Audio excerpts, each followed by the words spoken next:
Last House on the Left is a movie released in 1972, starring Sandra Peabody, Lucy Grantham, David Hess, and Fred J. Lincoln, written and directed by Wes Craven. Now, this movie, I didn't really know much about it going into this movie, but I've since discovered it was a video nasty. It was banned. It was seen as excessively violent and graphic, and I agree.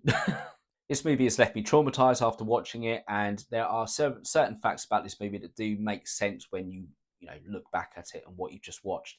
But for me, this is a disgusting and horrific movie, and not in the right way for a horror.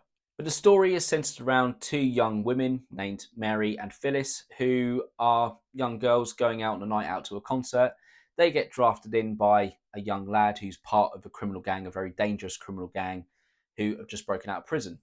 He brings them in with the promise of marijuana, and it turns out that they're at that point trapped, kidnapped, sexually abused, physically abused, tortured, murdered, and the gang are then unfortunately also stranded in the middle of nowhere. With no other option, they have to seek refuge in what is now known as the Last House on the Left, which just so happens to be the parents of Mary, who they've just murdered in the woods opposite the house. Now, the parents are distraught because they're still wondering where Mary is. She hasn't come home, and they're obviously thinking the worst. And they take in these strangers as an act of kindness, sort of taking pity on them. Whilst this gang are in the house, they discover the truth about Mary, the fact that she's dead, and then they put two and two together and realise the gang are responsible, and they take their revenge. That is a very interesting concept, I have to say, and a very interesting story. This movie is also Wes Craven's directorial debut, and it shows. Wes Craven is a very good filmmaker, or was a very good filmmaker. And, some of his later projects, some of his latest or later movies do show that. Unfortunately, this one doesn't. And this movie is horrible. It really is horrible and, grotesque. I understand why it was banned. And whilst I don't agree with movies being banned, I feel as though that everyone should be able to just explore the history of all movies. This was horrific to watch. It really was. There's a prolonged focus on the graphic sort of physical violence, the sexual violence, and the torture elements, building up towards the murder of both girls. But it's disturbingly sort of focused in on it to the point where it doesn't gloss over any of it at all. It just stays in the moment. And I get the idea that it's trying to sort of make you sort of physically sort of repel from it and turn your head away and, feel disgusted by it. But it really is just a horrible way of doing it. And what makes it worse is the fact the rest of the movie is almost glossed over afterwards. The core of this story shouldn't be the murder of the two girls. It should be focused in on the parents getting revenge later on, because that's the interesting part. You don't normally get to see when parents are robbed of their child.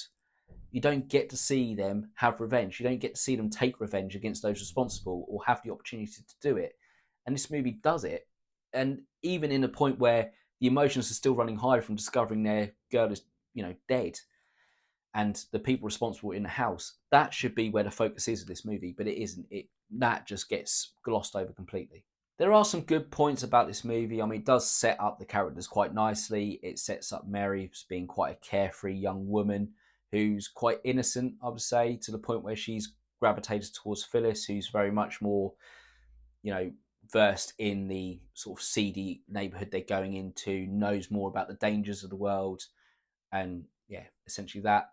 And it does set up the gang quite nicely. It introduces the gang individually through a news bulletin explaining about their escape and just how dangerous they are, just how merciless they are. And, to be honest, the gang also shows it throughout throughout the actions in this movie. That is the only good thing I'm going to say about this movie. I will give it a little bit of props for the practical effects on it, but I don't really see how I possibly can, given the context of it. But I mean, this movie is terrible. The acting in it is horrendous. The grainy footage, it just smacks of obviously low budget, which I'm not going to scoff at. But the framing is all wrong as well. That's down to the director. The acting, like the interactions between two actors or multiple actors, was all wrong. The actors barely get their lines out before the other one cuts across and starts delivering their own. The lack of emotion in this movie, the lack of reaction to this movie, it's all bad. Even to the point where, I mean, it is just ridiculous. There's the point where Mary's parents discover her dead body in the woods. They pick her up, and Mary moves. She turns her head and flops around, and you sort of think, oh, she isn't dead. But then her dad, who's a doctor, says, oh, there's nothing we can do for her. She's dead. Apparently, that wasn't the intention. She was meant to be alive in that scene and be able to just have enough sort of life left in her to identify her attackers to her parents and then die. But they obviously changed that in post-production. They dubbed in the line about her being dead, but didn't think to reshoot it or just go with it, because obviously the fact she's still moving will undermine that completely. They left it in, and that to me it shows just the bad quality of this movie. To sum this movie up, I started watching it and I thought that I switched the wrong thing on. I thought I was watching a low budget porn film. And it turns out that that's exactly what it was meant to be. It was intended to be a graphic, explicit, pornographic movie. And the actors all took that approach when filming this.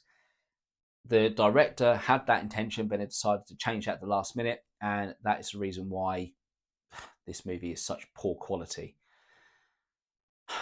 This movie for me is 1 star, and that is because I made a promise not to have any 0-star ratings in this at all.